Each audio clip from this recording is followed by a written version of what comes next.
Et c'est parti pour la joie, on va enfin parler de bons films, enfin en tout cas des films que j'ai adorés cette année, sortis en 2022, cinéma ou pas, hein.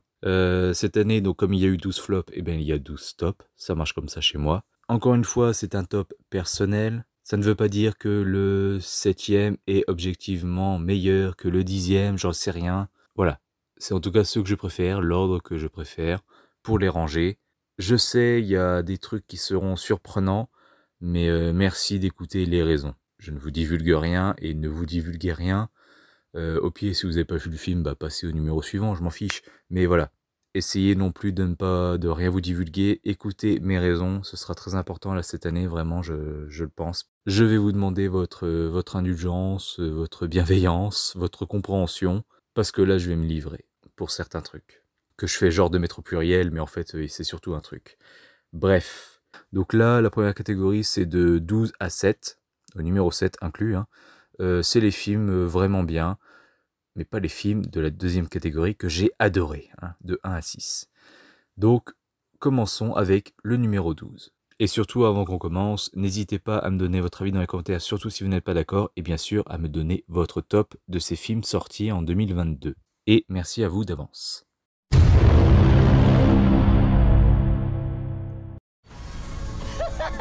La pauvre chérie. Arrête, je t'en supplie. It's gonna be me. Eh ben, je n'ai pas encore vu toutes les critiques à l'heure où je parle, mais j'ai l'impression qu'il a été pas mal détesté, décrié, moqué. Mais franchement, je trouve que Alerte Rouge est plutôt sympathique.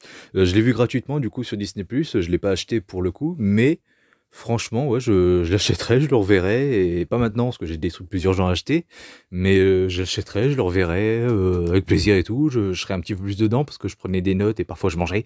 J'ai loupé 2-3 dialogues où j'ai pas trop compris du coup ce qui se passait après, mais globalement ça a été. Franchement, bah c'est plutôt pas mal en fait, hein.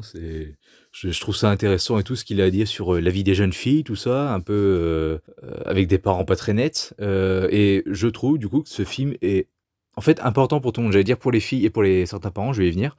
Mais en fait non, il est important pour tout le monde, j'ai envie de dire. C'est parce que pour les garçons, bon, pour ceux que ça intéresse, bon moi j'aime beaucoup les filles. De manière pas forcément sexuelle, hein, j'aime les filles tout simplement, leur compagnie et tout, avoir un ami, enfin voilà. J'aime leur façon d'être, tout simplement, j'aime les femmes, voilà.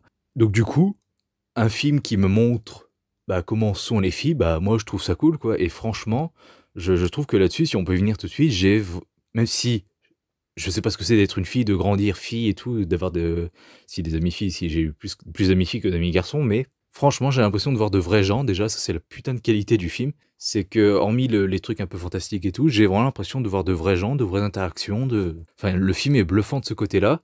Donc, je le trouve intéressant pour les garçons, qui ne savent pas ce que c'est que d'être une fille et qui aimeraient voir pendant 1 heure et demie ce que c'est. C'est important pour ça. Deuxièmement, pour les jeunes filles, pour les rassurer, surtout aux périodes des règles, tout ça, le passage à l'âge adulte, le corps qui change, tout comme les garçons, bien sûr, avec la puberté, mais voilà, là c'est sur les filles. Je le trouve important à montrer aux jeunes filles pour leur dire, voilà, vous n'êtes pas des monstres, vous changez tout simplement, faut l'accepter, puis voilà, vous aimerez votre statut de femme comme ça. Et aussi important pour les parents qui sont comme la mère de ce film, c'est-à-dire insupportables, totalement autoritaires et qui empêchent leurs enfants d'avoir une vie en fait, tout simplement, d'avoir leur vie à eux. Voilà, je trouve ça très important de montrer ce film-là à ces 3 catégories, donc c'est-à-dire bah, quasiment presque tout le monde. Après, bien sûr, on n'est pas obligé d'être un parent autoritaire ou une jeune fille ou un garçon qui a envie de voir comment les filles évoluent pour regarder ce film. On peut le regarder tout simplement parce que ça nous intéresse, parce que c'est un Disney ou je ne sais quoi. Mais je trouve intéressant de le montrer à ces catégories de personnes. Pour venir un petit peu plus dans le détail, bon, globalement, je le trouve sympathique, l'humour est bon, là, enfin vraiment, il y a tellement de trucs que je sais même pas par où commencer et j'ai peur de bégayer, de passer du coq à l'âne et tout. Il y a plein de trucs intéressants, notamment le comportement des jeunes filles, une amie aussi, je sais plus si c'est les 3, non, c'est peut-être même les 4, d'autres personnes aussi autour. Mais vous savez, le truc des yeux là dans les mangas, quand un personnage de manga est, oh là là, tout fou devant son idole ou je ne sais quoi, enfin vous voyez ce que je veux dire avec les yeux, plein de petits points blancs dans les pupilles. Ils font un peu la même chose dans ce film-là et ça rend plutôt bien et ça donne de bonnes scènes, surtout vers la fin, au concert. Franchement, c'est vraiment rigolo. Quand tu vois les réactions des filles devant leurs idoles, c'est très rigolo. Donc l'humour passe bien. Mais voilà, j'ai deux, trois petits points sur lesquels j'aimerais revenir. Donc, premier point négatif, parce qu'il y en a aussi, vers la fin, elle rejoint du coup en tant que panda, et enfin un coup en tant que panda, un coup, enfin elle arrête pas de changer en fait de forme. Un coup elle est en panda, un coup elle est en humaine, au fur et à mesure de ses sauts, de son avancée, tout ça. Et il y a un moment, donc quand elle saute dans le stade pour rejoindre ses copines, bah, dans un stade rempli, pour un concert, dans un stade rempli de personnes, elle trouve ses copines, dans la foule. Mhm. Alors c'est peut-être la vision du panda, parce que sa mère qui arrive en beaucoup plus gros, elle la trouve aussi plutôt facilement. Donc c'est peut-être ça, mais j'ai trouvé ça un petit peu abusé. Mais bon, allez, on va dire que c'est la vision du panda. Enfin, même si t'es une créature qui a une bonne vision, enfin, t'es quand même obligé de regarder un peu partout, quoi. Enfin, vous voyez ce que je veux dire? C'est même si on a une très bonne vision, on peut lire un livre à une distance de 1 km de nous, voilà, faut quand même se concentrer un peu partout dans la foule et tout. Là, elle le trouve vraiment en 2 coups de tête, quoi. Elle regarde à gauche, à droite, ah, elles sont là, c'est bon. Donc voilà, au pire, qu'elle les voit de loin, pas de souci, mais que ce soit un petit peu plus compliqué, quoi. Parce que là, c'est vraiment très très facile. Pour rester sur la fin, j'ai trouvé ça surprenant et pas forcément bienvenu, même si je déteste pas le truc, mais le fait qu'il y ait un méchant à la fin, je sais pas, je trouve ça bizarre en fait, parce que comme j'ai dit, c'était tellement des vrais gens, des vraies situations qui pourraient arriver, bon, pas le truc du panda, mais des vraies situations, des vrais événements qui pourraient arriver dans la vie de jeune fille et tout. Je trouve ça, je sais qu'il y a un côté fantaisiste avec le fait qu'elle se transforme en panda, que c'est transmis de génération en génération, puis ça vient d'une déesse chinoise ou je sais pas quoi qui a transmis ça à quelqu'un. Voilà. Oui, c'est fantaisiste, il y a une petite touche de fantaisie, mais je sais pas, le fait d'ajouter un méchant à la fin, même si on nous le prépare, même si la mère est casse-couille du début à la fin, collante et tout, elle humilie sa fille, vraiment, il y a des scènes, putain, c'est une grosse pute, quoi, je suis désolé. Je suis désolé de dire ces termes, mais c'est exactement ça, c'est une grosse pute, sa mère. Et ok, c'est une grosse pute du début à la fin. Ok, le père nous dit, oui, son panda, elle, était très furieux, très dangereux et tout. On nous le prépare, mais même s'il y a ça, je sais pas, je trouve ça bizarre qu'il y ait un méchant à la fin et que ce soit un enjeu et à battre, en fait. Alors que c'est vraiment plutôt réaliste, en fait. C'est ça qui me dérange, en fait. C'est comme si, en fait, vraiment, j'avais trouvé l'exemple, c'est comme si, en vice-versa, à la fin, il y avait eu un méchant. Genre, pour les 30 dernières minutes, on découvre qu'il y a un scientifique qui arrive à, je sais pas, retirer les émotions des gens de leur tête et puis à les matérialiser en vrai et puis qu'elle se retourne contre elle, enfin contre Riley, j'en sais rien, voilà, il la kidnappe et puis elle fait sortir ses émotions, puis colère, tout ça, se transforme en méchant et puis s'attaque à Riley, enfin j'aurais trouvé ça aussi con en fait, je sais pas, ça marche en soi, hein, on voit que la mère a un problème et tout, qu'elle a pas réglé et tout, je sais pas, j'avais trouvé ça un peu dérangeant et je trouvais que c'était pas forcément utile, quoi. Faire évoluer ces personnages dans leurs relations intimes, personnelles, familiales, oui, mais pas besoin de ramener ce grand méchant panda Godzilla qui détruit toute la ville, quoi. Donc un peu dommage. Surtout qu'en plus, tu vois que c'est pas non plus un vrai méchant, genre comme Johnny justement dans Hotel Transylvanie 4. Là, on sent qu'elle lui fera pas de mal. Elle a quand même, elle est en colère, mais on sent qu'elle lui fera pas de mal, enfin, que ça va. Elle ne craint rien en gros. Donc c'est un peu dommage là-dessus, quoi. Aussi, petit point sur lequel j'aimerais revenir, j'ai eu la surprise de voir que en fait on suivait des chinoises parce que bah moi j'avais vu les bandes annonces et tout, puis j'avais pas l'impression que c'était des chinoises. Et du coup j'aimerais poser une question, si jamais il y a des gens qui s'y connaissent, pourquoi on ne fait pas des yeux bridés? C'est raciste ou c'est juste con, ou alors ils ne savent pas? J'ai envie de dire non parce que la grand-mère, elle, ça se voit qu'elle est chinoise, mais alors la mère, bon la mère plus que la fille, mais alors la mère et la fille, franchement, et même les tantes qui arrivent et tout, le grand-père si aussi, enfin un vieux qui est dans le film, si, ça se voit aussi. Mais bah les deux vieux en fait ça se voit, mais vraiment le reste j'ai pas l'impression de plus que ça de voir des Chinois. Et bon après le père il me semble pas qu'il est chinois, donc voilà, ça fait un enfant métis, donc elle, bon la petite fille c'est peut-être un petit peu pour ça, mais vraiment la mère j'ai pas l'impression de voir une chinoise plus que ça, quoi. Et du coup c'est un peu comme les gens aussi, voilà, ça date pas de la 3D, les gens qui gueulent parce que oh là là, Dragon Ball dans Evolution, vous avez vu, c'est pas un japonais et tout, c'est un blanc, je suis désolé, mais d'où ce visage? C'est un japonais. Enfin, qu'est-ce qui montre que, et même tous les personnages de manga, mais d'où ce... Alors, c'est vrai qu'avec leurs vêtements, leur façon de se comporter et tout, c'est un peu l'image qu'on a des japonais, enfin là, ils sont très réservés sur eux-mêmes et tout, introvertis, mais puis avec les uniformes, souvent des colliers, tout ça, qu'on s'imagine tous dans nos têtes quand on imagine les japonais à l'école et tout. Enfin, je sais pas, mais d'où ce sont des japonais, quoi, dans ces films d'animation, et là, bah encore une fois, d'où c'est une chinoise? Enfin, ça se voit pas, enfin, faites des yeux bridés, bordel de merde. Et j'avais posé la question, en fait, c'est parce qu'on sait pas les faire, mais si, je suis sûr d'avoir déjà vu des... Je sais plus dans quoi, mais je suis sûr d'avoir déjà vu des jaunes dans des dessins animés, quoi. Donc c'est faisable. Donc pourquoi là, ils ont pas les yeux bridés? Enfin, c'est quoi le problème? Sinon, truc intéressant, on comprend vers la fin que bah, en fait la mère a vécu la même chose. Et ça, je trouve ça intéressant de le mettre parce que c'est vrai que généralement, les enfants qui ont vécu des choses terribles dans leur enfance, enfin, vis-à-vis de leurs parents, ils ont été battus ou maltraités ou je sais pas quoi, ils font vivre la même chose, soit ils font vivre la même chose à leurs enfants, soit c'est tout l'inverse. Soit au contraire, ils veulent absolument éviter ça. Et généralement, bah, ils sont très très cool, voire trop, et voire laxistes en fait. Donc c'était cool de montrer ça. Ensuite, il y a des petits trucs quand même, faut accepter, en plus du côté fantaisiste à la fin, si vous, comme moi, vous avez pas trop apprécié qu'il y ait un méchant avec un grand enjeu à la fin. Faut aussi accepter que dans le film, bon, littéralement, c'est un Disney, hein, c'est vraiment personne n'a peur du panda, sauf quand elle devient un peu méchante à un moment, bon, ça c'est un peu normal, mais globalement, tout le monde l'accepte plutôt bien. Tout le monde trouve ça cool.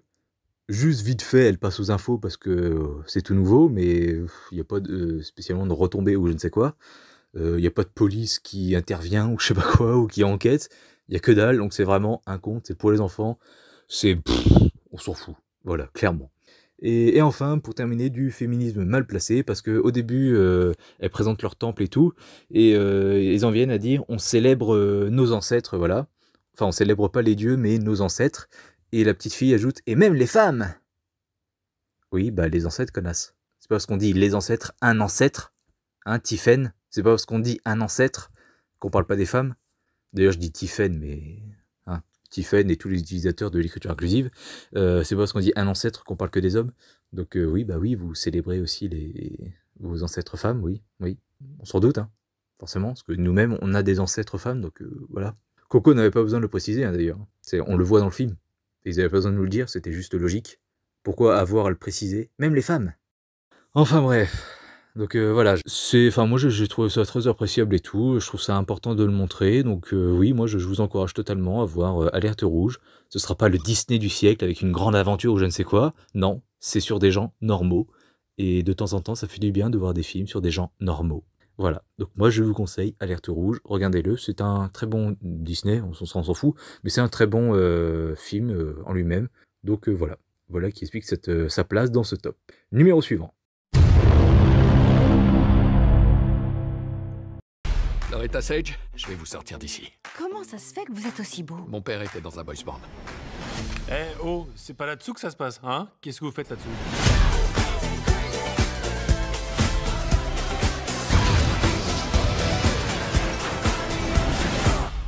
En numéro 11, j'ai choisi de mettre Le secret de la cité perdue avec Sandra Bullock et Channing Tatum, et un petit peu de Brad Pitt, que j'ai adoré. Vraiment, encore une fois, c'est comme Hitman and Bodyguard l'an dernier, mon top de 2021. J'ai quasi rien à dire dessus, enfin, pour pas dire rien dire du tout. Il y a Daniel Radcliffe aussi que j'ai oublié de citer. Vraiment, j'aime bien l'histoire, elle m'avait beaucoup accroché déjà dès la bande-annonce, et j'ai eu ce que j'ai demandé. Une aventure burlesque, comique, entre deux personnes qui ne sont pas faites pour être ensemble, puis qui vont apprendre à s'apprécier tout simplement. Normalement, ça c'est un peu des scénarios qu'on a avec des flics qui sont obligés de collaborer ensemble et qui s'aiment pas, puis après ils vont s'aimer, tout ça avec les péripéties.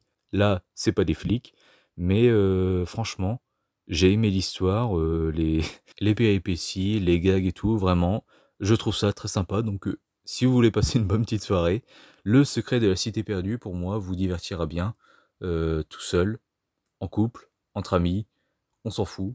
Dans tous les cas, ça devrait bien marcher. Numéro 10.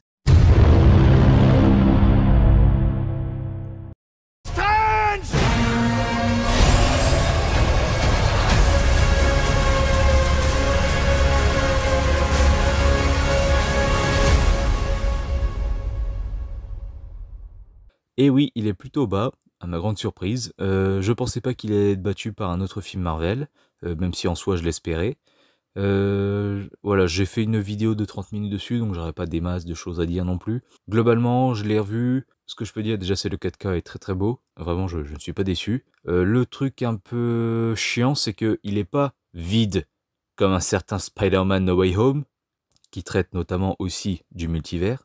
Mais c'est vrai que, en fait, pendant une bonne partie du film, l'histoire avance très peu parce que bah, tout est mystérieux, en fait, il découvre des choses. Donc l'histoire avance très peu. C'est un peu vraiment le gros point qui fait chier avec ce film quand on le revoit une seconde fois. Parce qu'au premier visionnage, bon, bah, on découvre tout, c'est cool.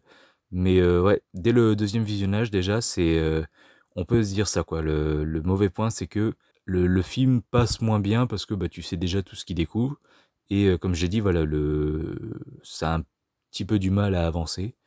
Mais ça reste vraiment très, très bon. J'adore les personnages, la musique, ce qui se passe et tout. Les visuels, j'aime bien, tout simplement. Numéro 9. Danny, on sait tous très bien que vous êtes dangereux. Ah ouais, sans blague. Alors dites à vos hélicos de se barrer. Je vais te ramener à la maison, petit frère. Je vais tous nous ramener à la maison.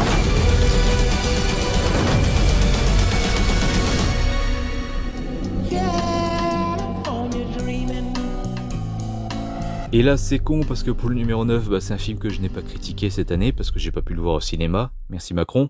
Donc j'ai dû attendre le Blu-ray et encore une fois, bah, j'ai été agréablement surpris. C'était cool. Et c'est con parce que du coup, bah, j'ai pas grand chose à dire de plus. C'est juste bien. L'action est bonne. C'est plutôt bien filmé et tout. Franchement, je vois pas ce qu'il y a à dire de plus sur ce film. C'est juste bien en fait. Donc moi, je vous conseille vraiment beaucoup de regarder Ambulance. C'est un bon film d'action. Si vous aimez bien sûr Michael Bay. Mais donnez-lui quand même une chance, je trouve que les personnages se suivent bien, même si je pourrais comprendre que celui de Jake Gyllenhaal puisse énerver, je trouve que les deux sont passionnants à suivre, et c'est dommage en fait, parce que pour le coup, certes, c'est des braqueurs, mais quelque part, quand tu vois pourquoi ils font ça, hein, notamment, t'avais envie qu'ils y arrivent, quoi, et c'est une tragédie en fait. C'est vraiment con pour eux, surtout pour la meuf qui a tout perdu, quoi. Il lui reste son fils, mais bon, voilà. Et ouais, c'est con. Là, maintenant, en fait, tout ce que t'espères, parce que tu le sais pas, tout ce que t'espères, c'est que, bah, en gros, il aura pas beaucoup d'années de prison, et puis qu'il pourra vite retrouver sa femme et son fils, et faire face à tout ce qui les attend. Et c'est vraiment dommage, parce que c'est un de ces films où t'as envie de savoir ce qui se passe après, quoi. Parce que tu t'attaches à lui, et c'est vraiment con, quoi. Parce qu'en soi, il est pas méchant, il voulait juste aider quelqu'un, et puis voilà, ça a mal tourné. Donc c'est dommage. Bon, on va se requinquer un peu, je suis censé parler des tops et être dans une bonne ambiance, mais voilà. Franchement, le film est vraiment très bon et je vous le conseille. Numéro 8. Le meurtrier est ici, et il restera ici. Bon bah ça y est, du coup j'ai revu Mort sur le Nil, et ouais, je confirme, ma critique était bien pourrie, parce que, déjà que je le pense, hein, vraiment elle était pourrie, j'avais rien à dire, et c'est pour ça qu'il y a plein de films qui n'ont pas eu de critique cette année, hein, dont Morbius, Qu'est-ce qu'on a tous fait au bon Dieu, Elvis, oui, Black Phone, parce que j'avais rien à dire, et vraiment cette critique de Mort sur le Nil m'avait vraiment pas mal déçu, et j'étais un peu honteux d'avoir fait une vidéo comme ça alors que j'avais rien à dire, vraiment c'était la dernière fois, et donc voilà. Donc en fait, à mon avis, ce qui s'est passé, c'est que le soir où je suis allé voir Mort sur le Nil, j'avais pas envie de quitter quelqu'un, du coup j'étais pas dedans et j'avais rien à dire, et oui, en fait, bah j'ai déjà pas mal de choses à dire là, donc je suis content, et aussi bah, j'aime plus le film, donc c'est vraiment ouais, l'à côté de cette soirée en fait qui m'a fait ne pas aimer ce film, c'est que j'avais pas envie d'y être en fait, mais j'avais pas le choix, c'était la dernière séance et j'avais très envie de le voir, donc voilà, j'ai dû faire des sacrifices. Pour commencer, ce qui n'a pas changé, je le trouve toujours moins bon que le 1, même si le problème que j'avais lors de mon premier visionnage a totalement disparu, c'était le manque de rythme, le rythme très lent du film. Vraiment, alors, la scène de guerre, je la trouve toujours un peu inutile, sauf pour me donner envie de revoir 1917, mais sinon, je vois pas ce qu'il y a bien à faire dans le film, à part, ouais, avec la fin où ça y est, il a rasé sa moustache. D'ailleurs, c'est malin, parce que c'est le prologue et l'épilogue, où on voit ces deux scènes, donc elles sont vraiment liées, enfin, on pourrait limite enlever tout ce qui est à l'intérieur du film, parce que ça ne sert à rien. Et là, même après avoir vu le film, je comprends pas comment tous les événements qu'on a vus dans le film l'ont décidé à raser sa moustache. Donc c'est pour ça que je dis que le prologue et l'épilogue ne sont pas du tout liés au film, et qu'on pourrait enlever tout ce qui se passe dans le film, et foutre le prologue et l'épilogue ensemble dans un court-métrage, parce que je vois pas ce qui a amené cette décision dans le film, en fait, vraiment. Donc c'est peut-être un petit truc que j'ai loupé, je dis pas que c'est incohérent, peut-être un truc que j'ai loupé, hein, mais je vois pas. D'ailleurs, la scène au début où on voit sa cicatrice juste après son accident à la guerre, ça fait vraiment beaucoup Harvey Dent dans The Dark Knight. C'est vraiment pas la même blessure, évidemment, mais voilà, il se met du même côté et tout, puis il se tourne à la fin, même si c'est un peu cohérent avec le dialogue où il demande à la meuf, et même comme ça, tu m'aimes, voilà. Ça tombait bien, mais vraiment, je vois un petit Roland de Dark Knight. C'est pas très grave, c'est juste que voilà, ça m'y fait penser, donc je voulais le dire. Ensuite, donc comme j'ai dit, j'aime un peu plus le 2, donc beaucoup plus qu'au premier visionnage, sauf la scène de début où on est introduit à quelques personnages, pas tous. La scène de danse dans ce bar cabaret, je ne sais quoi. Un peu trop olé olé, ils le font 2 fois en plus, mais c'est vraiment un peu trop olé olé pour que j'y croie, surtout quand tu mets en contraste avec les gens autour qui ne dansent absolument pas comme ça, c'est ils dansent de manière classique, et puis t'as eux qui envahissent la piste de danse, qui se l'approprient pour attirer tous les regards. Alors, en soi, c'est bien, quand on voit la réaction de la meuf qui est en train de pleurer et qui se dit ça y est, j'ai perdu mon mari, c'est bien parce qu'on voit que ce qu'il fait avec sa femme, bah, il le fait d'un seul coup avec une inconnue, donc ça permet de nous dire ah bon bah ça y est, il s'est amouraché d'elle ou quoi, enfin voilà, avant même qu'on les voit se regarder. Mais niveau danse, c'est sérieux là. À l'époque, devant tout le monde comme ça, je trouve ça un peu bizarre. Et pas pour un numéro, je veux dire, des gens normaux. Ensuite, le 4K est très beau, parce que du coup, bah, je l'ai acheté en 4K, parce que je savais que les visuels étaient très beaux. Les effets spéciaux marchent plutôt bien, sauf à une scène où je les ai sentis quand ils marchent avec Brooke, je crois. Et tu vois le soleil se coucher et tout derrière, enfin le ciel. Je sais pas ce qui marche pas, mais je sens le fond vert. Il y a même une scène de marché au début du film où pareil, tu sens que c'est un studio, tout est trop... En fait, ça respire pas, c'est ça le truc. C'est ok, parfois dans les marchés, c'est bondé et tout, et tu respires pas, il y a du monde, mais tu sens que c'est vrai, quoi. Là, tout est trop petit. Là, les allées et tout, pour que les gens circulent, c'est trop petit, c'est... En fait, il y a beaucoup de trucs. C'est pas que c'est vide, comme Mandalorian ou Obi-Wan ou je ne sais quoi, c'est pas que c'est vide, c'est pas ça le problème, c'est que c'est trop plein et trop contenu, enfin c'est trop étroit, voilà, trop serré, tout simplement. Donc ça trahit l'artifice, ce qui fait que par exemple au début aussi, bah, dans le film, au tout début, je crois que dans le même plan, tu as le Nil et le Sphinx, ce qui n'est pas du tout vrai. Donc j'ai pas compris, mais maintenant le Sphinx est à côté du Nil. Bon, je ne savais pas. Et oui, donc voilà, pour les effets spéciaux, après les décors, bon, je veux bien pour les plans larges et tout, parce que bah, ça a changé maintenant, c'est plus comme ça. Mais c'est vrai que j'aurais bien aimé qu'ils fassent l'effort de prendre un vrai bateau, et enfin de vraiment aller sur le Nil et tout, quoi. C'est un peu dommage, mais j'aurais aimé voir des vrais décors, quoi, merde, je sais pas. Après, je veux bien, c'est peut-être la Covid qui a un peu tout foutu en l'air, mais je pense pas vraiment non plus, quoi. Franchement, je pense que même sans Covid, il l'aurait fait comme ça, puis rien n'aurait été changé, quoi. Donc dommage. La musique en passant, les musiques additionnelles, j'aime pas trop. Pourtant j'adore les vieilles chansons, il y a pas de souci. Mais il y en a aucune que j'ai aimée. Et la musique additionnelle, ça va, elle passe bien. Et quand on l'entend, quand elle prend la place, quand elle s'approprie une scène, certains plans et tout, elle passe plutôt bien et elle est plutôt bonne à entendre. Ensuite, il y a une petite phrase qui est glissée dans le film, c'est «Les femmes pharaons étaient enterrées vivantes avec leur époux». Ah bon? Alors j'ai fait des recherches et j'ai rien trouvé de tout ça. Juste plein d'articles qui me disaient «Oh là là, la femme égyptienne», alors je sais plus si c'était les femmes pharaons ou les femmes égyptiennes de base, mais je pense que c'est les pharaons, c'était les femmes les plus libres de l'Antiquité. Donc ça m'étonnerait que ce soit vrai, et j'ai rien vu qui allait dans ce sens. Donc si vous pouvez m'apporter les preuves, que vous savez où chercher ou quoi, n'hésitez pas, parce que j'ai rien trouvé. Et enfin, des petits trucs qui m'ont un peu ennuyé, globalement, qui gravitent autour de Letitia Wright, vous savez, la sœur de Black Panther. Je sais pas si elle est aussi conne en vrai que dans les rôles qu'elle interprète, mais putain, alors déjà dans Black Panther, je ne peux pas la voir parce que c'est le rôle genre pseudo cool et tout, enfin, mais tu sens que c'est pas du tout une vraie personnalité, qu'ils ont juste tenu à la rendre cool, et puis la petite sœur rigolote, tu sais, toute mimi, non, ça n'a pas marché sur moi, elle me casse les couilles. Et les petites remarques quand elle parle aux blancs. Eh, salut, colonisateur. Eh, salut, meuf nulle en histoire. Parce que ça fait 200 ans que bah, c'était plus colonisé. Donc lui, il a rien fait, en fait. C'est juste un agent. Voilà. Qui a le malheur d'être blanc. Excuse-le. Et surtout, elle vient un peu d'un pays, le Wakanda, qui n'a rien fait pour empêcher cela. Donc, je suis désolé, elle est aussi complice. Parce que dans la justice, c'est de la non-assistance à personne en danger, voire de la complicité. Donc elle ferme bien sa gueule. Mais bon, là, du coup, eh ben, ok, c'est un peu les lignes de dialogue qu'on lui donne à dire, mais qu'est-ce qu'elle me saoule avec ces phrases de wokisme là. Et donc là, il y en a dans le film. Alors, premièrement, j'ai vu plein de sketchs, moi, quand j'étais petit, d'un gars et une fille, et dans plein de sketchs, Jean se fait engueuler par Alexandra parce que, oh là là, ils sont en train de dîner, et puis lui, en plein dîner, il respecte pas sa femme, et il répond au téléphone, et souvent, pour pas dire tout le temps, c'est pour son boulot. Donc elle est très fâchée et je la comprends. On fait le constat tout de suite, ok? Moi, il n'y a pas de main à main comme ça, etc. Tu parles pas. Excuse-moi. C'est le bureau. Oh non, tu éteins ton portable. Ah non, non, franchement, attends. Loulou, attends, on dit dans tête à tête, s'il te plaît, tu éteins ton portable. Attends, c'est le bureau, c'est vachement important là. Je m'en fous, moi.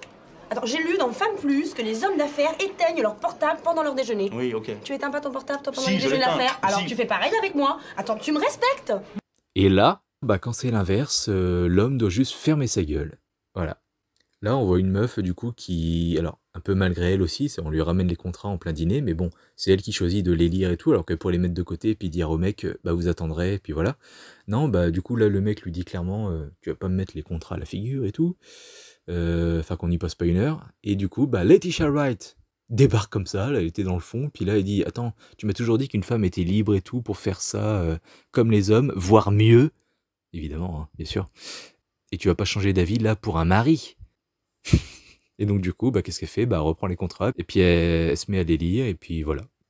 Ok, d'accord. Donc vous avez bien compris, hein, on ferme notre gueule. Nous, on n'a pas le droit de leur faire ça, mais nous, quand ça nous arrive, on ferme notre gueule. L'égalité quand tu nous tiens. Ensuite, le mec, donc Simon, Armie Hammer, donc le mec de Wonder Woman, se prend une balle par son ex qui les suit partout, qui les harcèle et tout, et c'est de sa faute.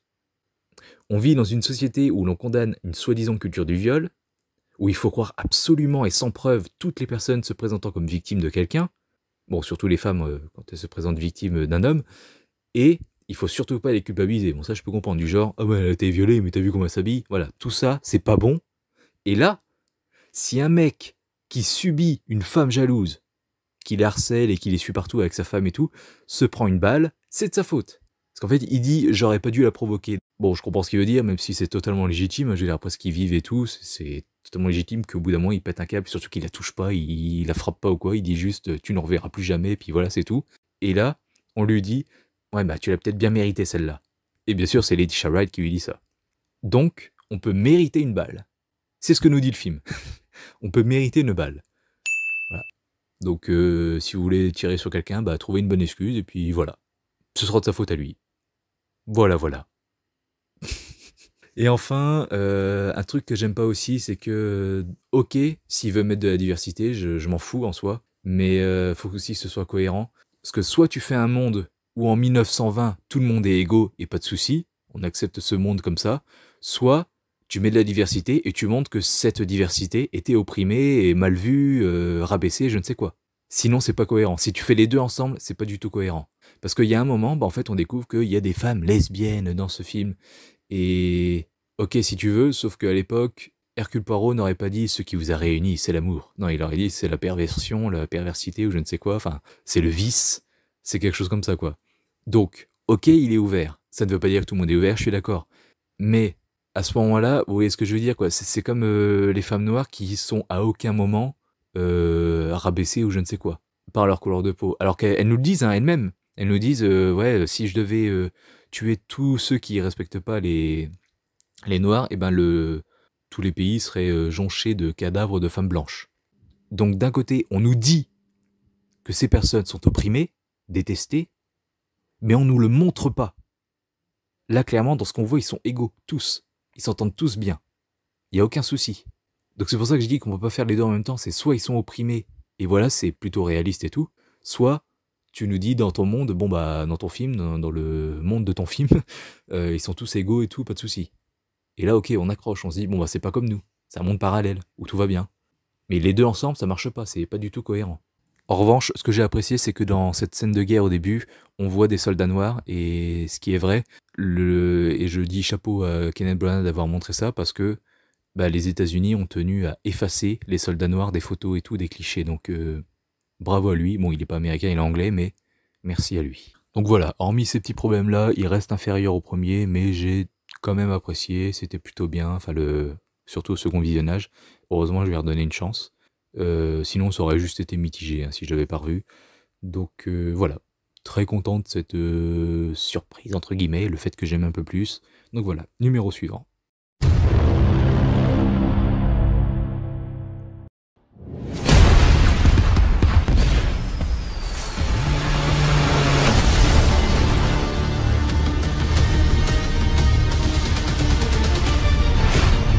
Et en numéro 7, encore une fois, j'ai pas grand chose à dire, mais là c'est parce que je l'ai un peu critiqué en vidéo. Franchement, voilà, ça partait mal, je pensais pas du tout l'apprécier au début du film. J'ai hâte de le revoir pour voir si le début vraiment pas me débecte, mais me dérange autant qu'au premier visionnage au cinéma. Mais franchement, non, j'ai... Globalement, c'est vrai que techniquement, c'est pas du tout un bon film, mais franchement, en termes de divertissement, j'ai vraiment adoré, et j'ai l'impression, en fait, d'avoir mon Civil War du DCU, dans le sens où, voilà, il y a une équipe comme ça que tu retrouves, même si tu les vois pour la première fois, mais ça fait vraiment ça, quoi, comme si tu les retrouvais, et puis ils se foutent sur la gueule parce qu'ils sont pas d'accord et tout. J'ai vraiment bien aimé ce film, et j'ai vraiment hâte de le revoir. Et c'est toujours pas le film que je déteste du DCU. On va voir. Bon, j'attends Shazam 2 avec beaucoup d'impatience. Vraiment, j'ai très hâte de le voir. The Flash, j'en attends rien. Je verrai juste. Blue Beetle, encore moins. Et ce que je connais pas trop, j'ai juste vu dans La Mort de Superman, le comics. Et je le connais pas trop, donc il y a toujours pas de bande-annonce. Donc on verra. Et puis Aquaman 2, ça devrait être cool. Même réalisateur, même personnage. Ce sera plus sombre apparemment, donc ça c'est vraiment cool. Donc je pense que lui ce sera pas une déception non plus, et ce sera le dernier du DCU, donc voilà. J'espère qu'on terminera sur un film que j'aime, voilà. Donc encore une fois, voilà, jusque là pour moi le DCU c'est un sans faute. Bon, il y a des films vraiment où c'est mitigé, tout ça, c'est moyen et tout, mais globalement j'aime tous les films, je les ai tous pour l'instant sauf Black Adam qui n'est pas encore sorti, mais voilà, j'ai aimé Black Adam et désolé. Maintenant, on va entrer dans la catégorie j'ai adoré avec le numéro 6. Et encore une fois, j'ai fait une critique dessus et j'avais déjà pas beaucoup de choses à dire. Et là, j'ai pas plus de choses à dire. Super Héros malgré lui, oui, est un bon film, une bonne comédie encore une fois de Philippe Lachaud. Il a fait un film que j'aime pas trop, Alibi.com, et que je reverrai pour aller voir le 2 cette année, qui sort cette année. Mais... vraiment, j'aime beaucoup ses comédies, j'aime beaucoup ses gags. Vraiment, j'adore ces deux babysitting, Nicky Larson et maintenant ce film. Voilà, j'adore son humour, on a le même, et puis j'ai rien d'autre à dire de plus, vraiment. Si vous aimez les super-héros en plus, DC, Marvel, X-Men, etc., vraiment, regardez ce film pour les gags et les références qu'il y a, parce que c'est...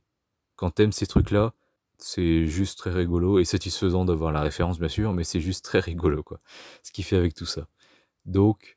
je vous conseille Super Héros malgré lui, qui est à la 6ème place de mon top. Et avant de passer au numéro 5, j'ai un petit numéro hors série, enfin je sais pas comment dire, mais en gros, que j'inclus dans le top à cette place-là, on va dire, entre le 6ème et le 5, parce que en fait, c'est pas un film qui est sorti cette année, c'est un film qui est ressorti au cinéma, Les Mignons. Il est ressorti pour la sortie du 2, et vraiment, ça a été un petit coup de cœur, parce que je pensais pas aimer, et j'ai aimé à ce point. Vraiment, c'est des petites bêtes rigolotes. Vraiment conne, que j'adore suivre et que j'ai aimé plus que le 2, ça c'est clair.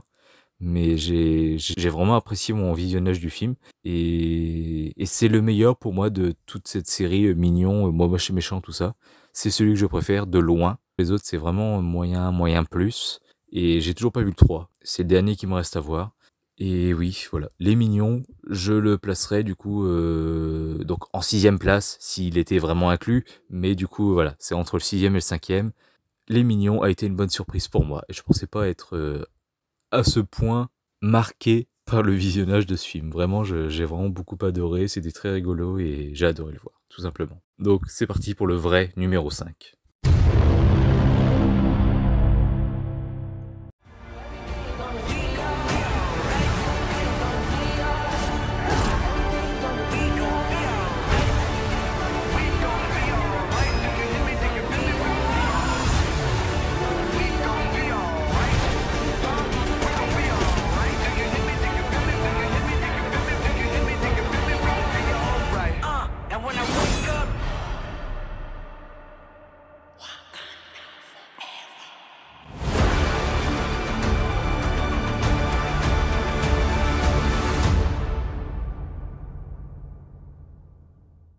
Black Panther Wakanda Forever.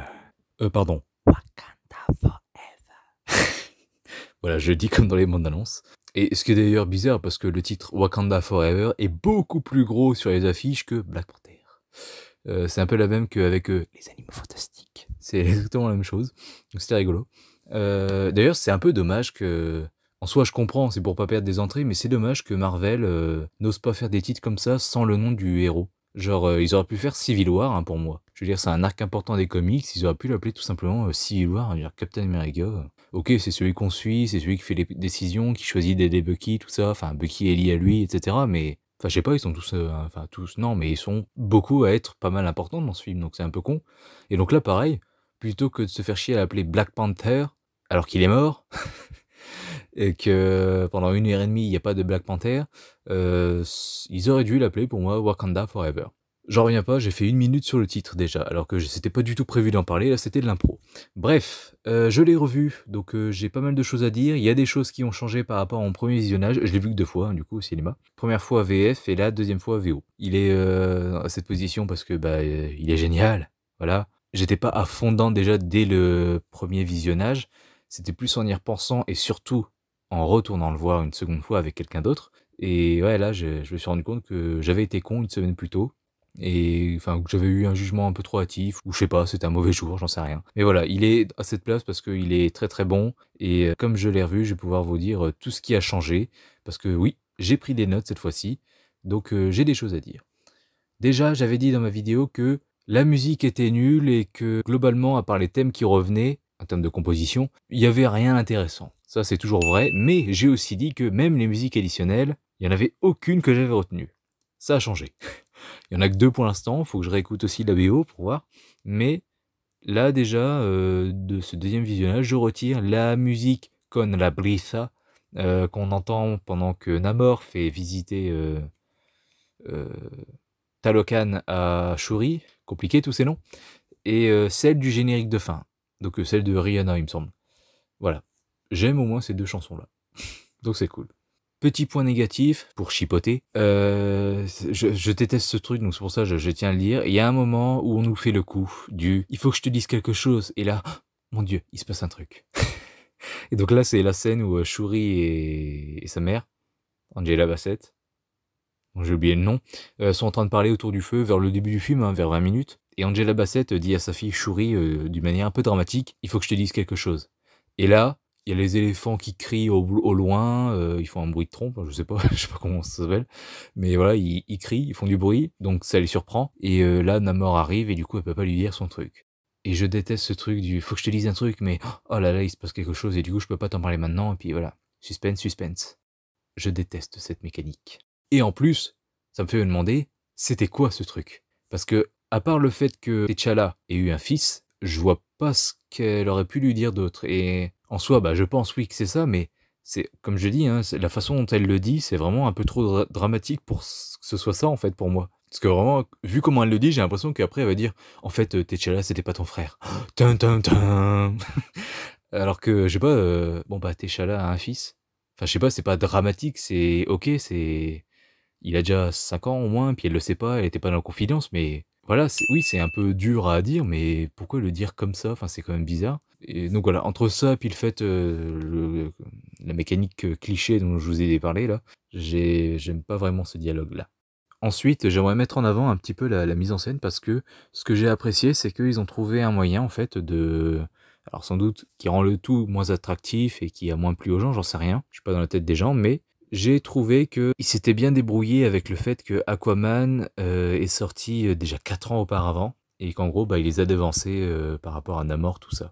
Et j'ai trouvé ça bien parce que niveau mise en scène, on voit qu'ils s'en sont sortis pour en gros ne pas qu'on les accuse de plagiat. Parce qu'en gros, sous l'eau, il fait nuit, logique, hein, vous me direz, mais là où ils sont, il fait nuit, puis ils sont éclairés par une espèce de machine qui ressemble à un soleil, on dirait. Là où dans Aquaman, tout est brillant, parce que on suit le point de vue d'Aquaman et des gens comme lui, donc tout brille, parce qu'on le voit dans le film, hein, ce qui est normal pour nous, ce qui est dans la pénombre, ce qui est sombre, pour eux, ça brille. Là, c'est un peu la même chose, c'est peut-être que dans un film sur Namor, tout brillera, parce qu'on suivra son point de vue, j'en sais rien. Mais là, il fait nuit, les bruits sont sourds, enfin en clair, comme si on était des humains sous l'eau, en fait. Pas comme dans Aquaman, où vraiment ça brille, les sons sont propres, on entend tout parfaitement, enfin voilà. Donc niveau mise en scène, ils se sont bien débrouillés pour se démarquer de Aquaman qui était sorti 4 ans plus tôt. Truc que j'ai bien aimé aussi, c'est quand même, en gros, c'est pas une origin story à proprement parler, mais c'est un peu ça, quoi. C'est l'origin story de Shuri en tant que Black Panther. Et sur 2h42, elle met 2 heures pour devenir vraiment Black Panther. en costume et tout, l'incarner quoi vraiment, au lieu de en gros 35 minutes habituellement pour un film de super-héros. Genre Iron Man, quand il revêt sa première armure dans la grotte, c'est au bout de 35 minutes. Spider-Man dans Sam Raimi, pareil. Captain America, pareil, quand il le devient, etc. Après, on peut chipoter, genre oui, mais Captain America, c'est au bout d'1 heure, vraiment, quand il a le bouclier et tout, oui, bien sûr. Mais je parle vraiment du truc qui fait qu'il est un super-héros, quoi. Il y a des petites exceptions, hein, bien sûr, genre Batman Begins, c'est au bout d'1 heure, où on voit Batman. Mais voilà, donc là, c'est au bout de 2 heures, donc je pense qu'elle a pété le record. Et voilà, ça a beau prendre 2 heures, on ne s'ennuie pas. Et j'aurais pas dit ça au premier visionnage, hein, forcément, vu que j'avais moins apprécié. Je m'étais pas ennuyé, mais j'avais moins apprécié. Mais alors là, maintenant que j'apprécie plus, je peux le dire. On s'ennuie pas et c'est vraiment génial. On suit tout tranquillement et tout. J'ai adoré suivre ce film. Une seconde fois. Et donc j'ai hâte de le revoir. Ensuite, j'aimerais revenir sur la critique notamment de Durandal. Je crois que c'est le seul à avoir être revenu là-dessus. Donc il dit comme quoi le fait que Shuri voit Killmonger dans sa vision et tout, c'est complètement incohérent parce que normalement il aurait dû voir ses ancêtres, je sais pas quoi, je sais pas quoi. Alors déjà au passage, Killmonger dans cette apparition, ma mère a le même peignoir. Voilà, je le dis, ils auraient pu choisir autre chose, hein, putain. C'est de un pas du tout africain et pas du tout lui. Enfin, on dirait vraiment qu'il a volé le peignoir de sa mère. Enfin, c'est vraiment bizarre, mais enfin le gilet ou je sais pas, un gilet en laine en fait, un peu comme le personnage de Sinister. C'est rigolo, mais voilà, c'est le même genre de truc. C'est d'accord. C'est comme ça qu'on est habillé dans l'au-delà, enfin dans le faux au-delà. Bref, donc je voudrais revenir sur ce passage parce que Durandal dit que c'était pas cohérent et tout. Moi, j'aimerais juste apporter mon point de vue, sans dire qu'il dit de la merde, que c'est un connard ou je sais pas quoi. Au cas où, si on lui envoie cette vidéo, j'aimerais pas qu'il se prenne encore un connard qui dit de la merde. Je ne l'insulte pas, chacun son opinion. Mais voici le mien.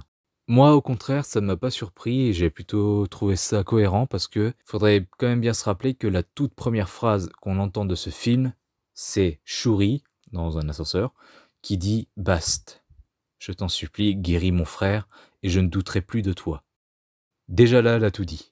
Ensuite, il y a aussi son personnage, ce qu'elle fait avec la technologie, tout ça. Même Okoye, elle lui fait plein de remarques là-dessus, en mode non mais les traditions, tu fais chier avec ta technologie, tout ça. Les traditions, enfin. Et elle, non, elle s'en fout des traditions, elle veut, enfin pas de tout non plus, mais voilà, elle veut apporter des équipements technologiques à la garde des rois, etc. Voilà. Il faut évoluer quoi, en gros. Donc déjà là, avec ces deux éléments, on voit qu'elle n'est pas comme les autres, elle n'est pas très tradition et donc très certainement pas très croyance. Et elle nous le dit clairement avec cette première phrase au tout début du film. Donc moi, quand je vois ça et après, quand je la vois du coup dans cette espèce de faux au-delà, je me dis qu'en fait, bah du coup là on a clairement la confirmation que tout ça n'est que des conneries en fait. Parce que c'est pas parce qu'on voit dans Black Panther 1 T'Challa dans cette plaine, Ancestral Plain, Plain.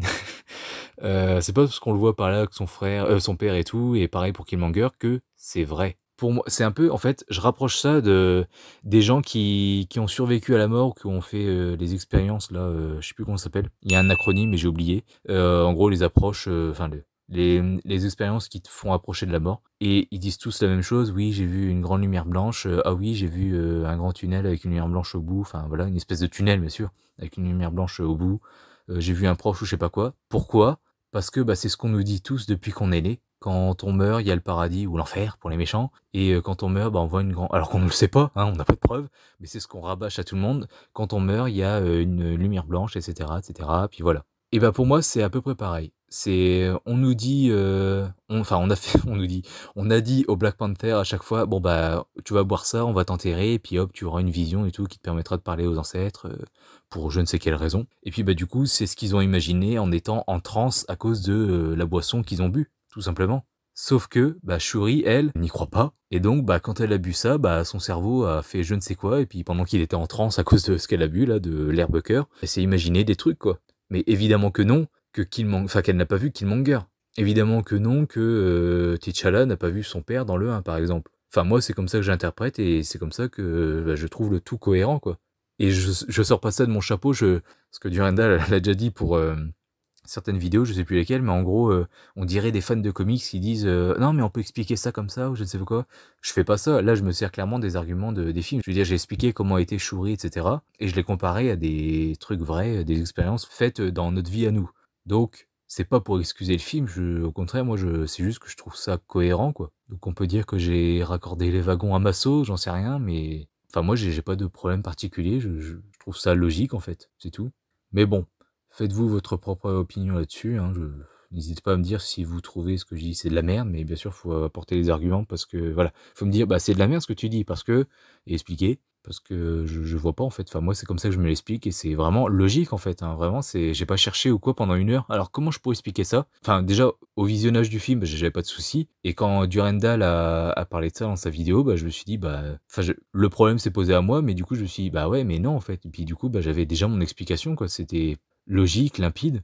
Donc voilà, je voulais répondre à ça, tout simplement. Ah oui, et en plus, putain, heureusement que je l'ai mis dans mes notes, et en plus, Killmonger lui dit bien quand il la voit, t'as jamais cru à tout ça de toute façon. Donc voilà, il remet une couche, et il le dit bien lui-même, donc voilà, on peut dire, ouais, c'est le scénariste qui a écrit ça, oui, donc bon, bah, déjà, oui, c'est le scénariste qui a écrit ça, mais dans le sens, oui, on peut dire que c'est, là, ça sort du chapeau ou quoi. Moi, j'avais pas de souci particulier en tous les cas. Sinon, petit point négatif, là, c'est pas pour chipoter, c'est vraiment chiant. C'est aseptisé, donc c'est un Marvel, hein, comme d'hab. Là, c'est le syndrome No Way Home, ce qu'ils avaient déjà fait dans No Way Home. Je sais pas si c'est dans d'autres films aussi, mais voilà. Surtout qu'en plus, je crois que dans Doctor Strange 2, pour le coup, on voit du sang, donc ça fait chier tout ça. Il y a un moment, bah, à la fin, hein, Namor embroche Shuri. Vous voyez de quelle scène je parle, hein, il le fait qu'une fois. Il y a une lance qui passe à travers le corps de Shuri, et puis quand il l'enlève, oh, il n'y a pas de sang, dis donc. Alors c'est peut-être pour le cinéma, pour pas se manger une interdiction, je ne sais quoi, mais ça m'étonnerait, parce que juste ça, c'est bon, quoi. Mais donc on verra dans les Blu-ray, s'ils vont l'ajouter, mais il y avait pas de sang au cinéma, en tout cas. Ça, j'en suis sûr. Je l'ai vu 2 fois, donc merde, il y avait pas de sang. C'est réaliste. Donc voilà, c'était un petit chipotage. Et enfin, j'aimerais revenir sur... Enfin, avant de passer à 2 petits trucs rigolos. Dernier truc, dernier gros point sur lequel j'aimerais revenir. J'ai entendu des petites critiques dire « Ouais, la fin, quand elle se souvient, tout ça, à la plage, des souvenirs, ça fait un peu Fast and Furious. » C'est vrai. C'est vrai que ça fait vraiment grosse inspiration Fast and Furious 7, avec la mort de Paul Walker. Mais, pour réhabiliter un petit peu le truc, c'est que, dans 100 ans, quand les gens regarderont Fast and Furious 7, si ils survivent jusque-là, hein, bien sûr, bah ils diront, mais pourquoi il y a une espèce d'hommage bizarre là comme ça? Ils seront obligés de faire des recherches sur leur nouvel internet pour se dire ah d'accord, c'est parce que l'acteur était mort à ce moment-là, ok. Mais du coup, dans la saga, pourquoi on fait un hommage au personnage? Surtout qu'en plus, quand on voit la fin du 9, là, on a l'impression qu'il va revenir. Et il va revenir, je crois. Donc c'est un peu bizarre. Pareil avec le fait que d'ailleurs le fils de Brian s'appelle le fils de Dom s'appelle Brian. Appelez-le Paul, comme ça directement, bah t'as l'hommage pour l'acteur et puis voilà, c'est caché dans le film, enfin bref, n'importe quoi. Mais donc voilà, ok, c'est plagié, mais au moins, là, il n'y a pas de souci. Parce que certes, c'est un hommage surtout pour l'acteur, mais le personnage est mort aussi. Donc là, c'est complètement à propos. Là où dans Fast and Furious 7, bah tu te dis, ouais, mais le personnage, il est pas mort, quoi. Donc franchement, si vous me dites, tu préfères lequel entre les deux? Je préfère Fast and Furious parce que j'ai plus d'émotions. Là, je l'ai vu encore une dernière fois et la larme n'a pas coulé, mais elle était dans les yeux, hein, quand même. La musique est extraordinaire, le montage et tout, franchement, c'est génial. Ce que dit Vin Diesel et puis le fait qu'il se sépare à la fin, voilà, j'adore. Mais au moins, voilà, pour réhabiliter, donc je suis d'accord, oui, ça fait un peu plagiat Fast and Furious, c'est la même chose quasiment, mais au moins, pour réhabiliter cet hommage-là, c'est cohérent dans l'histoire. Parce que Fast and Furious, c'est d'un seul coup... En plus, t'as même Tyrese Gibson qui dit « Plus rien ne sera jamais comme avant ». Mais pourquoi?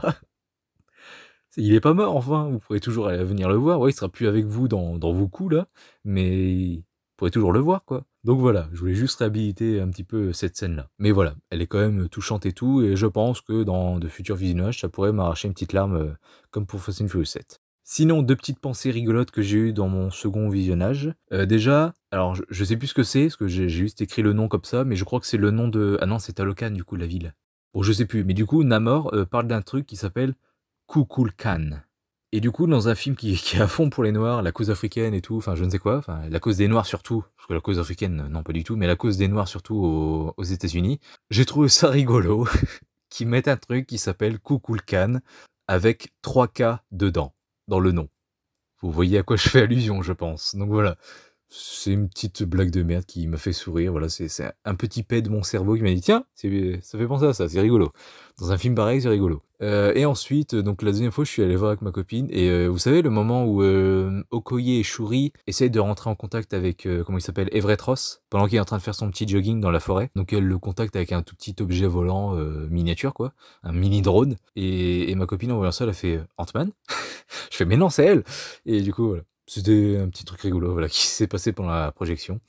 Je voulais en parler. Donc non, ce n'est pas Ant-Man, c'était Okoye Shuri. Donc voilà mon avis pour Black Panther 2. Il m'a fallu 2 visionnages, mais vraiment, je pense que j'ai juste été con pour le premier visionnage, je sais pas. C'était parce que je l'ai vu en VF, hein, j'en sais rien. Parce que souvent, ça me fait ça. Mais enfin, généralement, c'est surtout quand je l'ai vu en VO, et puis qu'après, je l'ai vu en VF. Pour la première fois, je fais... Oh là là. Mais je sais pas, c'est peut-être ça, je commence à être lassé de la VF, hein, j'en sais rien. Parce que dans tous les cas, je préfère la VO, mais je ne sais pas. Voilà, en tous les cas, j'avais moyennement aimé au premier visionnage, mais j'ai beaucoup plus apprécié au second. Et donc voilà, j'adore ce film, et donc voilà ce qui explique donc sa place dans mon top de 2022. Numéro suivant.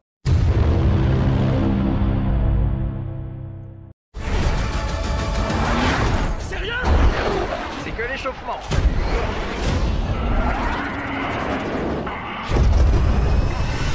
Et donc en numéro 4, Top Gun Maverick. C'est en soi, pas une bonne surprise, maintenant que je l'ai vu, mais si on me l'avait dit je vais pas dire en avril, parce que j'avais pas encore vu le 1, mais si on me l'avait dit après mon visionnage du 1, là ouais, j'aurais du mal à le croire. Mais ouais, non, ce film, même si j'ai pas été tout de suite embarqué dedans, comme j'ai dit dans ma vidéo, hein, les 25 premières minutes, c'était pas trop ça. Et puis toutes les scènes avec la gonzesse, là, ça m'insupportait pas, mais ça m'intéressait pas du tout. Mais alors le reste, la musique, les autres personnages, ceux qu'on suit, Tom Cruise, les cascades, les scènes d'action, les musiques encore une fois, c'est vraiment... Enfin, le montage du coup, des musiques sur les scènes, vraiment c'est... J'ai apprécié mon visionnage, ça a été rentabilisé et ça a guéri la petite torture qu'a été le visionnage du 1, parce que le 1 c'était juste pas possible, je suis ennuyé à mourir, je n'ai rien apprécié, même pas les quelques scènes où il y avait du coup le thème de Top Gun, Take My Breath Away, qu'on connaît tous, que je connaissais avant même d'avoir vu le film. Voilà, vraiment le 1 c'était pas possible, je l'avais en Blu-ray, je l'avais acheté pour aller voir le 2. Je l'ai déjà revendu à un con d'ailleurs, celui en passant. Mais voilà, je l'ai revendu et la vie est belle maintenant. Maintenant que je n'ai plus que 2. Ça va même plus loin, c'est que j'ai même pas envie de le revoir le 1. Et pourtant j'aurais dû, parce qu'il faut que je montre le 1 et le 2 à ma copine. Mais je lui ai dit non, tiens, tu prends le 1, voilà. Je l'ai retrouvé en téléchargé, bien heureusement. Et voilà, elle regardera le 1 de son côté. Et après, on regardera le vrai bon Top Gun, le 2. Et franchement, succès mérité, je suis très content de ces 1,4 milliard, de son succès critique également. Franchement, il le mérite. Et c'était un très bon film de cette année. Numéro 3.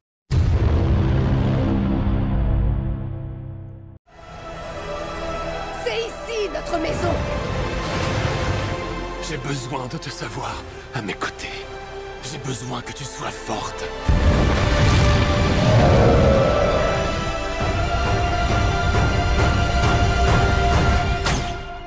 Le cœur plein de courage.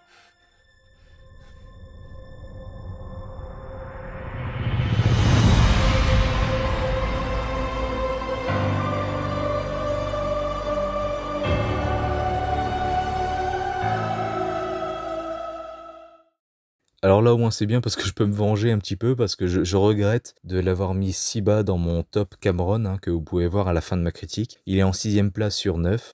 Bon, le 6ème est déjà bien plus dans mon cœur, et bien plus devant le 7, hein, ça c'est sûr. Enfin les 7, 8, 9, mais... Vraiment, ça me fait chier, et je pense que, ouais, avec plusieurs visionnages et tout, parce que là, rien qu'en y repensant, ça me fait chier, donc je pense qu'avec de futurs visionnages, il repassera devant au moins Aliens, et pourquoi pas Terminator 2, mais on verra. Et peut-être que oui, il sera, enfin je sais pas, 3ème, 4ème, un truc comme ça, quoi. Parce que je le regrette un petit peu, je l'avoue. Donc voilà, bah, Avatar, c'était techniquement parfait, musicalement moyen, mais personnagement nickel. Actionnement bien, vraiment j'ai adoré ce film, et j'avais peur, hein. Et là il est en train de niquer tous les records et tout, c'est plutôt cool, et j'espère qu'il battra le 1, parce que quelque part franchement j'y crois. J'y croyais pas du tout au début, quand je voyais son vieux démarrage à 50 millions, 102 millions et tout comme ça, je fais oh là là là, c'est de la merde. Ça sent mal pour lui, et franchement non, au bout de 2 semaines il a fait 1 milliard, 2-3 jours plus tard il était déjà à 1,4 milliard, je fais ouais c'est bon, voilà, fallait juste que ça se lance. J'ai un pote qui encore là ne croit pas au fait qu'il va dépasser le 1, moi franchement là, c'est pas que j'y crois, mais ce serait pas une surprise. On va pas dire que je n'y crois pas, mais je m'y attends, je m'y prépare. Donc j'espère que ça va se passer, au moins qu'il va dépasser les 2 milliards, ça c'est sûr. Mais voilà, qu'il dépasse au moins les 2 milliards, comme ça on aura le 4 et le 5, c'est sûr. Il y a James Cameron qui parle d'un 6 et d'un 7 déjà. Doucement mec, fais déjà les 5 là que tu nous promets. Et on verra, on verra, on verra. Mais voilà, je suis très convaincu par cette suite, très content. J'ai hâte de le revoir, de l'avoir en Blu-ray, en 4K et j'espère en 3D. Je l'ai dit, c'est aussi dans ma vidéo, je crois. J'espère l'avoir en 3D et pouvoir voir du coup la 3D. Sinon, bah, c'est mort. Je ne l'aurais pas vu, à moins que là j'y retourne, mais bon, on verra. Bref, c'était génial. Je vous conseille de le voir. Et puis, bah, si vous aimez pas Avatar, bah, tant pis pour vous. Numéro 2. I'm vengeance.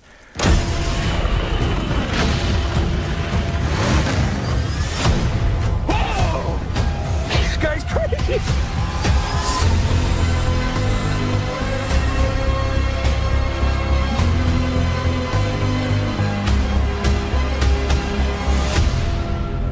You're part of this too. How am I part of it? You'll see. Et en numéro 2, bien que j'adore ce film, bien que je sois content qu'il soit dans ce top, bien que je sois content de l'avoir vu, je n'ai pas grand chose de plus à dire, bien qu'il fasse 3 heures également. The Batman est un très bon film, un film que j'ai adoré cette année. Pour moi, si vraiment on parle niveau adaptation comics, c'est pour moi le meilleur film Batman qui a été fait pour le cinéma. J'adore cette représentation de Gotham, j'adore les méchants, le costume et le Batmobile, bon on s'en fout, c'est plutôt du bonus, mais c'est bien aussi. Le seul point qui pêche pour moi, c'est Alfred. Il joue bien, ça c'est sûr.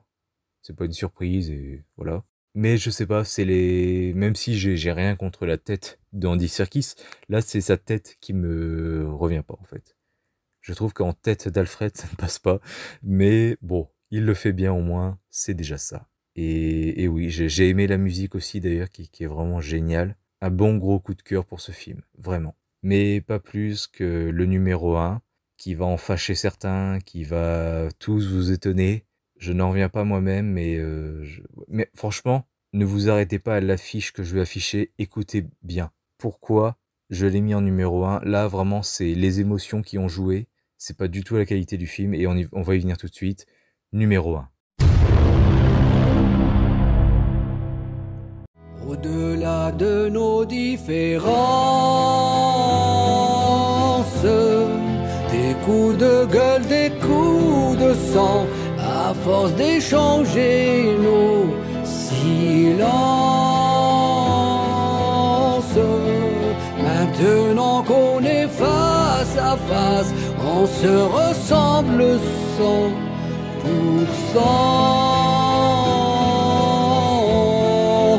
Maintenant qu'on est face à face, on se ressemble 100%.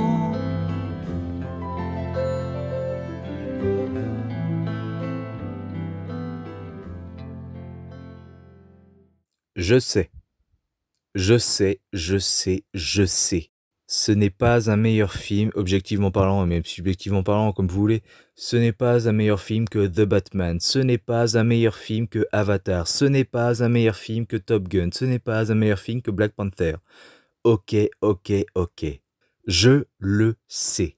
Moi-même, je m'attendais pas à ce qu'il soit aussi haut. Plutôt que de rentrer dans le détail, pas pour essayer de vous convaincre, mais pour expliquer les raisons, je vais tout de suite vous expliquer pourquoi il est là. De base, je n'aime que le 1.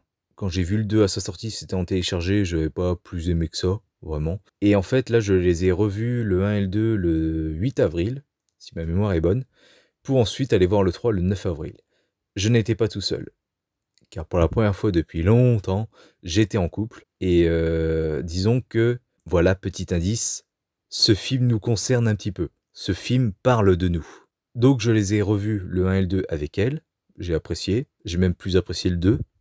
Est-ce que c'est parce que je l'ai revu, je lui ai redonné une chance, ou parce qu'elle était là, je ne sais pas. Mais en tous les cas, voilà. Il y a déjà cette petite attache émotionnelle que, en fait, c'était notre premier week-end ensemble.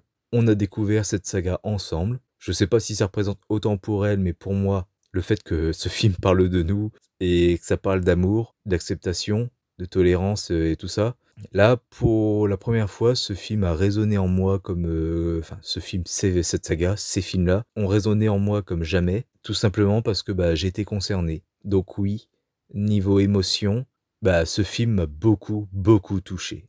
Et franchement, si je vous ai pas convaincu, je voulais garder une preuve de mon état après le visionnage de ce film, parce que je l'ai eu en Blu-ray, on me l'a offert. Et quand j'ai revu la saga, ben... et surtout le troisième du coup, quand le troisième s'est terminé avec la chanson de Johnny Hallyday en générique, voilà dans quel état j'étais. Ça me concerne donc en particulier. Voilà pourquoi ce film est numéro 1 de mon top. Je sais que ça peut paraître con, mais il faut pas oublier qu'un top c'est subjectif, et je ne dis pas que c'est le meilleur film du monde ou le meilleur film objectivement de l'année. Un top, enfin un classement, top ou flop, c'est subjectif. Ça a à voir avec les goûts de chacun. Et ouais, The Batman, c'est très bien. Top Gun, j'ai adoré aussi. Mais bon, pas tout non plus. Lui, je l'ai aimé dès le premier visionnage. Et bah, quand je l'ai revu en Blu-ray, bah, ça m'a encore plus touché. Et aucun film de cette année, y compris The Batman, enfin voilà, une logique en même temps, aucun film de cette année m'a autant touché en fait. Donc je suis désolé, je fais Hondurendal avec Lucie, mais bon, moi au moins, on va dire que ça me concerne un minimum. Donc foutez-vous de ma gueule, hein, je m'en fous, mais moi voilà. Je peux pas faire l'impasse là-dessus. Je peux pas l'ignorer. Merci de votre compréhension. Donc oui, qu'est-ce qu'on a tous fait au bon Dieu, premier film de cette année de mon classement. Désolé. Donc oui, ce film est à la première place, que ça vous plaise ou non. Foutez-vous de ma gueule, insultez-moi. Voilà, bon, c'est pas très bien de faire ça, mais je sais, je suis un peu bizarre parfois avec mes choix, mais les goûts, ça se choisit pas. Et comme j'ai dit, voilà, il est pas ici pour sa qualité cinématographique, mais plus pour les émotions qu'il m'a fait ressentir et l'attachement que j'ai à ce film. Sans doute, évidemment, si j'avais pas été en couple, si je les avais pas découverts et revus avec elle, il serait pas numéro 1. Il serait peut-être dans le top, mais pas numéro 1. Batman serait premier. Mais là, je peux pas. J'étais tout seul quand je l'ai redécouvert en Blu-ray. Et vraiment, tout le message d'amour qui baigne dans cette saga et dans ce film, et encore plus à la dernière scène du film et avec les paroles de la chanson 100%. Je suis désolé, mais voilà, j'ai été obligé d'être touché.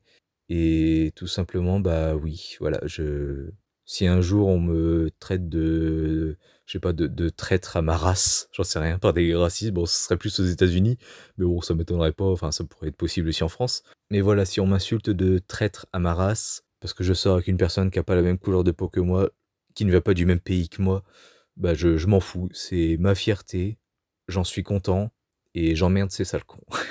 Voilà, et donc oui, voilà, c'est le message du film m'a touché, et puis encore plus parce qu'il m'a concerné, tout simplement. C'est peut-être con, mais voilà, c'est avant tout pour ça. Et je n'y peux rien, et donc je vous demande du coup d'être gentil et d'accepter ça. Après, c'est mon top, hein, je fais ce que je veux. Je vous oblige pas à l'aimer non plus. C'est pas ça que ça veut dire un top. C'est personnel, hein. Pour ça que je fais ces avertissements en début de top et flop à chaque fois. Je n'y peux rien. Je ne l'ai pas choisi. Pour vous parler un petit peu plus du film, bah déjà pour commencer, puisque j'en ai déjà parlé et que je vous l'ai montré 2 fois, cette dernière scène du 3e film où là ils sont tous, alors pas attablés, mais en gros tous à un mariage entre guillemets, en train de regarder le père de Rachel en train de chanter. Déjà, dès le premier visionnage au cinéma, je me suis dit, c'est bizarre, une saga, parce que je pense que c'est le dernier, et après moi je cracherai pas contre un autre, même s'il y a un moment faut s'arrêter, hein, même pour ce que j'aime. J'ai envie de le dire, il y a un moment, faut s'arrêter. Mais du coup, je me suis dit, pour l'instant, voilà, c'est le dernier. C'est bizarre. Une saga qui se termine, a priori, avec un plan séquence en fin de film, où on filme tout le monde. Je sais pas vous, moi, ça m'a fait penser à Avengers Endgame. Et je suis désolé, mais je vais devoir défoncer du Marvel, parce que bon, enfin, critiquer un peu, parce que dans Endgame, on s'en fout en fait. En plus, je crois qu'ils étaient pas tous là sur le plateau. Enfin, faut savoir qu'un coup ils s'en vantent, ouais, on a pu tous les réunir, et un coup, bah non, en fait, justement, c'est pour ça qu'il y a autant d'écart entre chaque personnage. Dans Avengers Endgame, c'est parce que voilà, pour camoufler ça avec les fonds verts et tout. Ils faisaient genre de zigzaguer entre les personnages. Mais en fait, non, c'était un coup ils étaient là, un coup ils étaient pas là. Bref, on s'en fout. Ouais, dans Endgame, ouais, c'est bien, c'est émouvant, on filme tout le monde pour l'enterrement de Iron Man. Mais on s'en fout. Ça raconte rien. Mais là, ce plan séquence où on te filme une seule famille avec plein d'origines différentes, plein de croyances religieuses différentes, des couleurs de peau différentes, avec en fond sonore un arabe qui te chante au-delà de nos différences, maintenant qu'on est face à face, on se ressemble 100%. Je suis désolé, moi à chaque fois ça... Voilà, c'est déjà pendant le montage là, parce que oui, ça je le rajoute, j'ai oublié de le dire, mais déjà pendant le montage là où je montais et tout, je mettais le passage 100% où il chante pour annoncer quel est le numéro 1. J'avais les larmes aux yeux qui montaient et franchement, c'est oui, à chaque fois ça m'emporte, c'est juste beau et puis mettre cette chanson en plus en fond sonore, c'est totalement bien trouvé. Parce que voilà, les paroles de cette chanson n'avaient pas ça comme but à l'origine, mais là, retranscrit dans cette saga et tout, avec ce plan séquence, c'est la bonne idée du siècle, je suis désolé, j'exagère, mais c'est une putain de bonne idée, et à chaque fois, ouais, moi, ça m'emporte, et ça me touche, et voilà.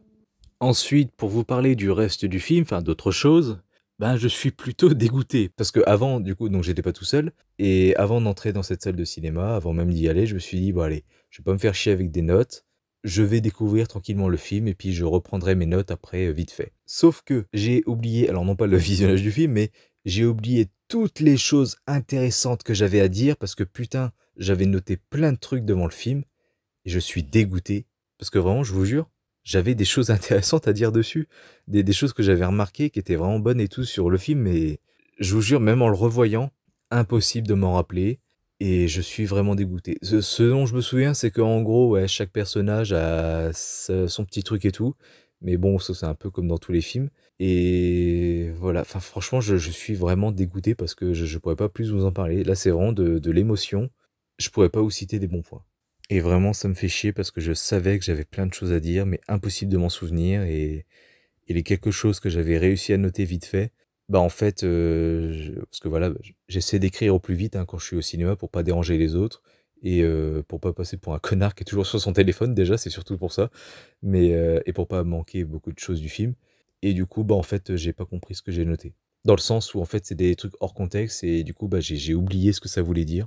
Et du coup, je pouvais plus en parler, j'ai tout oublié, et puis voilà. Donc ça me fait vraiment chier, croyez-moi. Si je peux juste vous dire un petit bon point, c'est que franchement, que ce soit celui-ci ou les autres, je sais, je les ai revus 3 fois déjà depuis qu'on me les a offerts en Blu-ray, et franchement, ça glisse tout seul. Alors si vous détestez, forcément, ce sera long, mais ils ont beau faire 1h30, 1h40, quand même, ça va, c'est pas très long non plus, mais x3, voilà, vous comptez, c'est quand même plutôt long, et franchement, un jour, voilà, sur un coup de tête, je pourrais me faire la trilogie complète comme ça, tranquille, comme si ça me prenait qu'1h30, comme si je regardais qu'un film d'1h30. Vraiment, les films passent tout seuls, et c'est ça aussi une grande force que j'aime dans ce film, dans ces films, dans les 3, c'est que même si c'est une comédie et tout, avec un truc exceptionnel qui pourrait arriver, mais voilà, limite, faudrait le faire exprès, franchement, j'ai l'impression de voir de vrais gens. Et en plus, oui, les acteurs jouent bien et tout, il n'y a vraiment aucun souci. J'aime les gags, les relations entre eux, même s'ils s'engueulent, mais en même temps, c'est ça aussi la famille, c'est beaucoup d'engueulades. Et voilà, je pourrais tout à fait comprendre que vous m'insultiez dans votre tête, pas dans l'espace commentaire, merci, mais que vous m'insultiez dans votre tête parce que putain, il est sérieux devant The Batman, devant Top Gun, Avatar. Oui. Encore une fois, voilà, c'est pas le meilleur film, cinématographiquement parlant, objectivement parlant, mais émotionnellement parlant, il m'a touché comme jamais et j'ai été obligé de le foutre numéro 1. Juste pour ça. C'est pas juste pour faire un petit hommage à mon couple. Voilà. Donc merci à vous si vous êtes ouverts. Franchement, c'est un gros pari et je sais que je vais me chier dessus en postant la vidéo. Je me dis, de toute façon, personne ne regarde mes top et flops de toute façon, tout comme personne globalement regarde mes vidéos. Donc personne n'ira jusque-là, même si c'est chapitré, je pense. Et je pense que si quelqu'un découvre ma chaîne et puis tape vite fait sur les chapitres pour voir quel film est à tel numéro, je pense que quand il verra ça, lui en numéro 1, il se dira juste, il est sérieux lui, bon allez, je me casse. Il dit que de la merde à mon avis. Donc je pense que voilà, je vais pas m'attirer beaucoup de haine, mais au cas où, voilà. Si jamais vous avez envie de m'insulter dans les commentaires, retenez-vous, gardez ça pour vous, et à la place, donnez-moi votre top, à vous. Ça évidemment, ça m'intéresse. Que celui-ci soit numéro 1 ou pas, dans tous les cas, ça m'intéressait. Je veux avoir le top des gens, pas que des youtubeurs. C'est la voix de tout le monde qui m'intéresse, donc voilà. Que ce soit un top 10, top 20, top 28, top 12, top 2. Bon, top 2, c'est un peu bizarre, mais voilà. Donnez-moi votre classement à vous de flop, top, sous les bonnes vidéos évidemment. Voilà, merci de votre compréhension, c'est quand même ouf de devoir dire ça, mais c'est internet, hein, je connais. Mais merci de votre compréhension, et puis voilà. À bientôt pour une prochaine critique sur Critizen Can. Salut à tous.